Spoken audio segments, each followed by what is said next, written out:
പ്രകാശിത നേതൃത്വത്തെക്കുറിച്ച് സംസാരിക്കാമെന്ന് വിചാരിക്കുകയാണ്. കേട്ടിട്ട് കാണും. എൻലൈറ്റൻ ലീഡർഷിപ്പ്,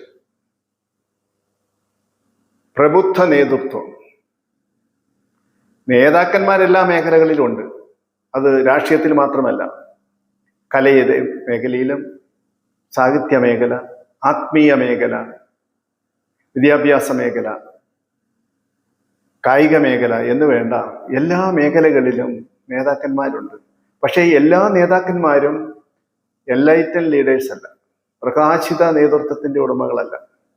നമുക്ക് വേണ്ടത് പ്രകാശിത നേതൃത്വത്തിന്റെ ഉടമകളായ ആളുകളാണ്. എൻലൈറ്റൻ ലീഡേഴ്സിനെയാണ് നമുക്ക് ആവശ്യമായിട്ടുള്ളത്.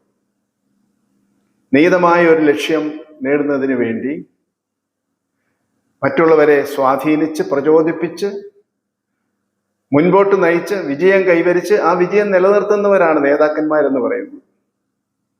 പക്ഷേ അങ്ങനെ പോകുന്ന എല്ലാ നേതാക്കന്മാരും നല്ല നേതാക്കന്മാരല്ല.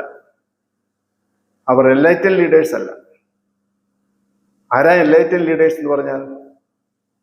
വ്യക്തമായ കാഴ്ചപ്പാടുകൾ, നല്ല ദർശനം, നല്ല ബോധ്യം, നല്ല സ്വഭാവശുദ്ധി,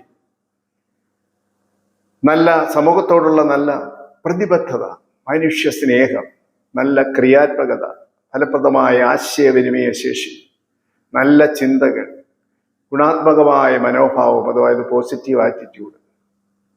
ഈ ഗുണങ്ങളെല്ലാം ഉള്ളവരാണ് ഈ എൻലൈറ്റൻ ലീഡേഴ്സ് എന്ന് പറയുന്നത്.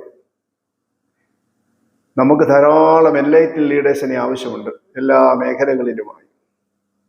നമ്മുടെ ഇടയിൽ നിന്ന് തന്നെ അങ്ങനെ നല്ല നേതാക്കന്മാർ ഉയർന്നു വരട്ടെ എല്ലാ മേഖലകളിലും എന്ന് നമുക്കെല്ലാവർക്കും ആഗ്രഹിക്കാം.